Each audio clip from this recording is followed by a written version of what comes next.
Hello friends, मैं doctor चेतन Trivedi paediatrician आपका स्वागत करता हूं। फ्रेंड्स, आजकल हम सब कोविड-19 के थर्ड वेव को लेके काफ़ी सारे असमंजस में हैं कि क्या वो थर्ड वेव आएगा कि नहीं और हमारे बच्चों को वो ज़्यादातर प्रभावित करेगा कि नहीं। तो काफ़ी सारे लोग वो सवाल करते हैं कि क्या हम हमारे बच्चों को कुछ ऐसे वाइटामिन्स या कुछ सप्लीमेंट्स या कुछ इम्यूनिटी बूस्टर्स दे सकते हैं जिसकी वजह से अगर थर्ड वेव आएगा तो भी हम हमारे बच्चे को उससे प्रोटेक्ट कर सकते हैं। तो फ्रेंड्स, ऐसे ही कुछ विटामिन के लिए बारे में हम आज बात करेंगे। सबसे पहले विटामिन डी। हम जानते हैं कि विटामिन डी एक प्रो हार्मोन है जो ऑलमोस्ट हमारे शरीर में स्टीरॉयड जैसे काम करता है। विटामिन डी का मेन रोल हमारे हड्डी के मेटाबॉलिज्म में, कैल्शियम के मेटाबॉलिज्म में और इम्यूनिटी बूस्टर के बतौर होता है। अब विटामिन डी पर्टिकुलरली एक रेस्पिरेटरी इन्फेक्शन को कम करने के लिए भी हमारी मदद करता है। तो विटामिन डी का डेली रिक्वायरमेंट क्या है? अगर बच्चों की बात करें तो 400 इंटरनेशनल यूनिट्स से बड़ों में अराउंड 800 यूनिट्स जितना विटामिन डी की रिक्वायरमेंट रहती है। विटामिन डी के क्या सोर्सेस है? तो डाइट की बात करें तो डाइट में से मिलने वाला विटामिन डी सिर्फ 5 to 10% है। जैसे कि जो कॉड लिवर ऑयल है, फिश है या एग यॉक है या फिर ऐसे फूड जिसमें हमने विटामिन डी ऐड किया हुआ है, इसको फोर्टिफाइड मिल्क या फूड बोलते हैं, उसका जो होता है विटामिन डी सिर्फ 5 to 10% हमको मिलता है। लेकिन 90% ऑफ विटामिन डी हमको मिलता है नेचुरल सोर्स सनलाइट में से। अगर हम देखें तो हमारे शरीर की चमड़ी के ऊपर प्रो विटामिन होता है। जब हमारी शरीर की चमड़ी वो सनलाइट के एक्सपोजर में आती है तो वो अल्ट्रावायलेट रेज वो प्रो विटामिन को विटामिन डी में कन्वर्ट करता है, तो हमारे शरीर को इनफ विटामिन डी मिलता है।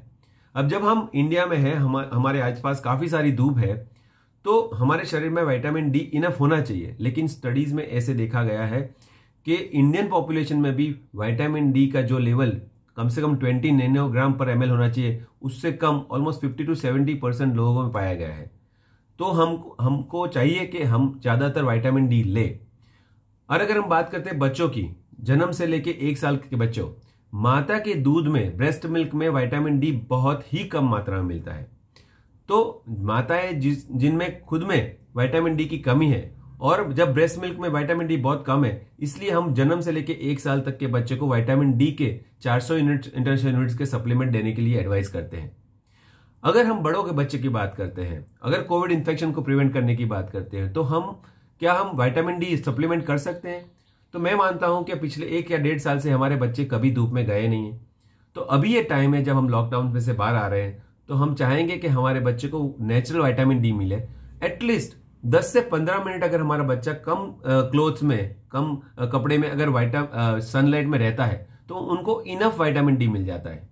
तो ऐसा माना जाता है कि अगर इन्फेंट मतलब 1 साल का बच्चा, उसको सिर्फ डायपर में वीक में सिर्फ 30 मिनट्स भी रखें तो वो सफिशिएंट विटामिन डी बना लेता है। तो हम जब विटामिन डी के सप्लीमेंटेशन की बात करते हैं तो हम चाहेंगे कि हम हमारे बच्चे को सनलाइट से एक्सपोजर करें रादर देन विटामिन सप्लीमेंट करें। क्योंकि विटामिन सप्लीमेंटेशन अगर हम ज्यादा देते हैं, जैसे बच्चों में 1000 से 1500 यूनिट से ज्यादा डेली देते हैं या बड़ों में अराउंड 4000 यूनिट से ज्यादा, तो उसकी टॉक्सिसिटी हो सकती है, उसको कैल्शियम शरीर में बढ़ सकता है और हड्डी में को नुकसान हो सकता है। तो ये बात हुई विटामिन डी की, जो हमारे शरीर में एक रेस्पिरेटरी इन्फेक्शन प्रोटेक्ट करता है, इसलिए शायद हम मानते हैं कि वो कोविड-19 में भी हमारा हेल्प कर सकता है। दूसरा विटामिन सी है। जो विटामिन सी हम जानते हैं कि वाटर बॉल सॉल्युबल विटामिन है और वो ज्यादातर इम्यूनिटी बूस्टर तो है ही, लेकिन वो एक सर्दी जुकाम या कॉमन कोल्ड में ज्यादा इफेक्ट करता है। वो एक एंटीऑक्सीडेंट है। तो क्या है हमारे डेली रिक्वायरमेंट?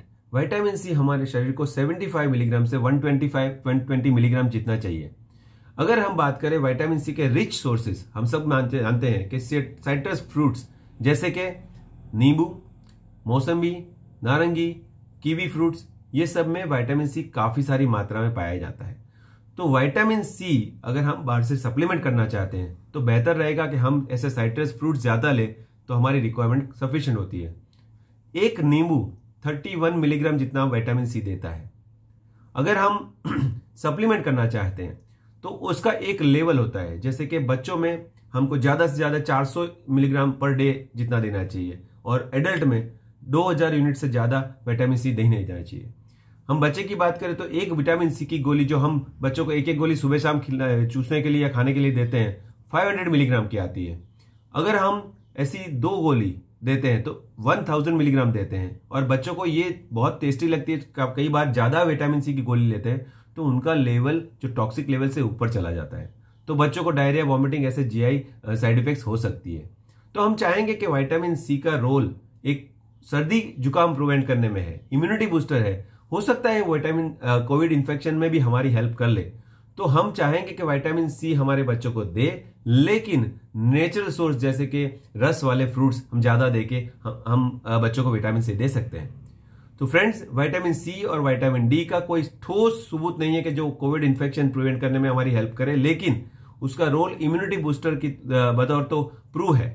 तो हम चाहेंगे कि हमारे बच्चों को हम धूप खिलाएं, vitamin D supplementation natural sources मिले, और विटामिन सी जो रस वाले फ्रूट्स में है वो ज्यादा दें, तो हम हमारे बच्चे को आने वाले दिनों में कोविड इन्फेक्शन या ऐसे कोई भी इन्फेक्शन से हम बचा सकते हैं।